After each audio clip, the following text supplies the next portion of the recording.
Tom, back left, first question. Tom Withers, AP.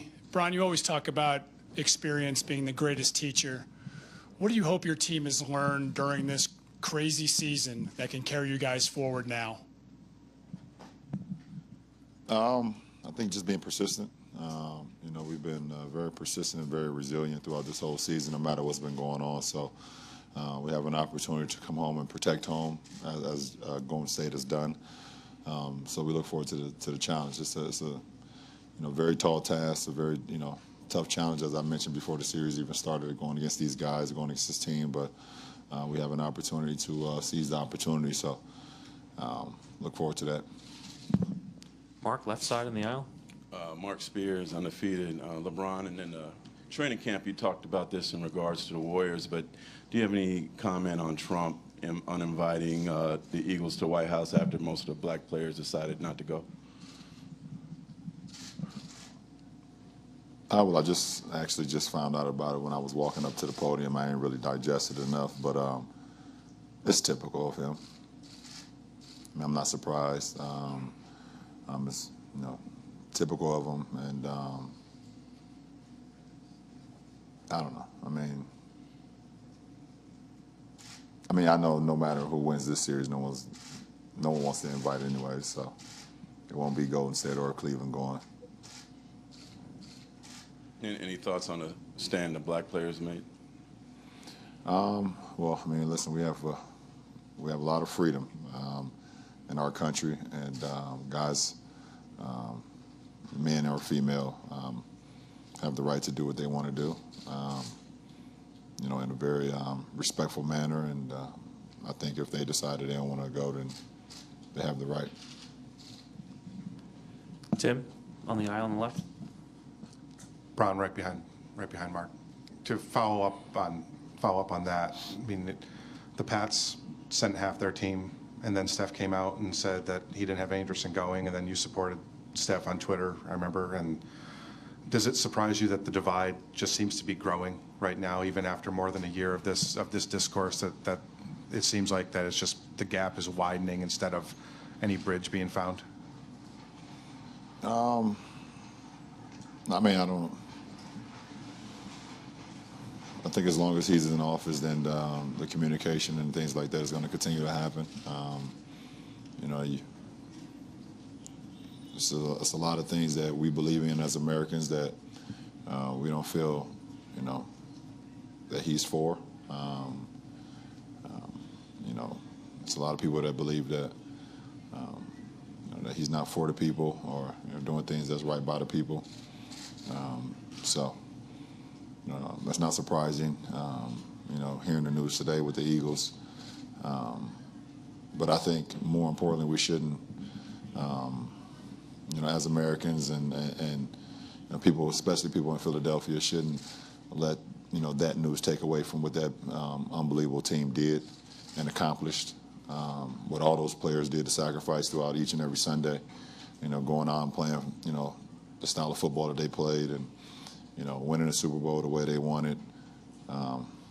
Let's not let that accomplishment, things that you will, have for the rest of your life. People will always call you a champion for the rest of your life.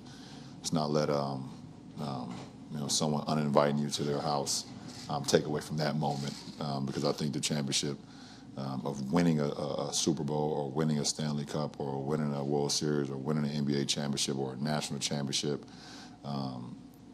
is way bigger than getting invited to the White House, especially with him in there, in my opinion. Rachel up front. Just one more layer on that. LeBron, the Minnesota Lynx won the WNBA title this year, and great series, great final game. They didn't even get an invite. You've always been really supportive of the WNBA and women's basketball. What did you think of that? And I mean, I think it's laughable at this point.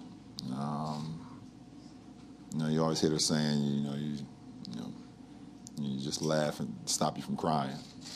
And I think that's a lot of the instances that's going on as far as, outside of the sports world. But we know how important sports is to our country and how it continues to, bring people together excite people, make people talk about it, no matter if it's here on this stage here, but on the streets or on the bus, in the barbershops and coffee shops or wherever the case may be. We know sports is so big and because it's able to captivate people and bring people together. So, for, them not to even be invited, playing our beautiful game of basketball, no matter if it's the WNBA or the NBA or if it's little leagues or high school or whatever the case may be, it's basketball. So it's our beautiful game, and those women, those girls, they're unbelievable at doing it. I think it's laughable, in my opinion. Over here, Michael. Michael Pina from Vice Sports. You're nearly shooting 50% from the mid-range in this postseason. How confident are you in that shot compared to earlier points in your career? I'm confident in every part of my game, at this point in my career. It's not. I don't believe there's any dare shots that you can dare me to take, and I'm not confident we'll make it. Jeff, there in the front. Jeff Shadell, News Herald. LeBron, Ty told us he wants you guys to be more physical against the Warriors tomorrow and Friday. How difficult will that be to do that and just stay within your normal game? Well, bringing a physicality to a game, I think, has always been a point of emphasis for our ball club. And I think it started from game one of the Indiana series. They were more physical than us, and we realized that the playoffs had started. The guys that hadn't been a part of the postseason realized that the playoffs is here. And from that point on, physicality has been a point of emphasis. So I don't think that should change no matter who your opponent is. In the back, Ann, on 4. Ann Killian with the San Francisco Chronicle. Everyone talks about home court advantage, and you guys have clearly had it through these playoffs. Can you be specific about what it is that makes you play so well in this building? Well, first of all, you give a lot of credit to the fans. Your fans bring you so much excitement as well. I always believe like the role players, play much better at home than they do on the road. They feed off the crowd. They feed off the familiarity with not only being home, but being on their home floor, having their own locker and things of that nature. I think that's definitely helped us out a lot throughout this postseason thus far, and pretty much in the postseason since I returned a few years ago. Go Chris, Jeff, and Jermaine, last 3. Chris Haynes, ESPN. LeBron, there's a clip that's gone viral of that game 1 in the timeout huddle after that, before going into overtime. It seemed like you were just finding out that you guys still had a timeout. What was going through your head at that time, and was it pretty self-explanatory?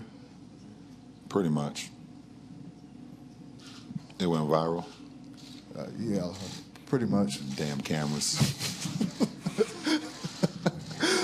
I haven't seen them. I'm not on social media right now, but could you elaborate a little bit more? You're taking me back to game 1. I'm sorry. It just.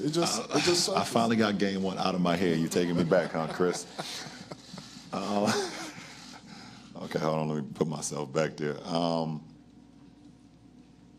So if I remember, I think, I was sitting on the bench and kind of just contemplating the last couple of seconds of what just happened, what expired, and from JR dribbling the ball out to G Hill missing the free throw, seeing Draymond step in early on the lane violation, asking myself, did I have a lane to actually drive it if I didn't? So there's a lot of things that playing through my head, and when the shot clock or game clock went off, before JR kind of threw the ball to G Hill to the corner, I actually tried to call timeout, and I believe it was Ed Malloy that was right there, our referee. I don't know if I had enough time because I was kind of, a little bit still in shock of what was going on at that point in time. So I got to the bench. First thing that came to my mind, I was like, okay, I was calling timeout. But hopefully, I'm glad maybe if we didn't have any, I'm glad they didn't give it to me. I didn't want another C-Webb incident, that happened, and then they go to make their free throws and the game is over. So I asked our coaching staff if we had a timeout, and they told me yes. And I guess y'all probably seen the reaction from that point on. So that was more so the reaction from not getting the timeout after you were signaling for it. Yeah, it was just knowing that we had an opportunity to have another possession, even with the offensive rebound. It was just a heartbreaking loss. Chris over here, then Jermaine. Sorry, Jeff. Jeff Zogett, USA Today. LeBron, you're down 2-0 to Golden State again. Does this 2-0 feel differently than the previous two seasons? I mean, I have no idea, Jeff. I don't know how I felt last year or the year before that. I'm not quite sure. I know it feels like we're down 2-0, and I don't like the way I feel. I don't like the way, the mood that I'm in right now.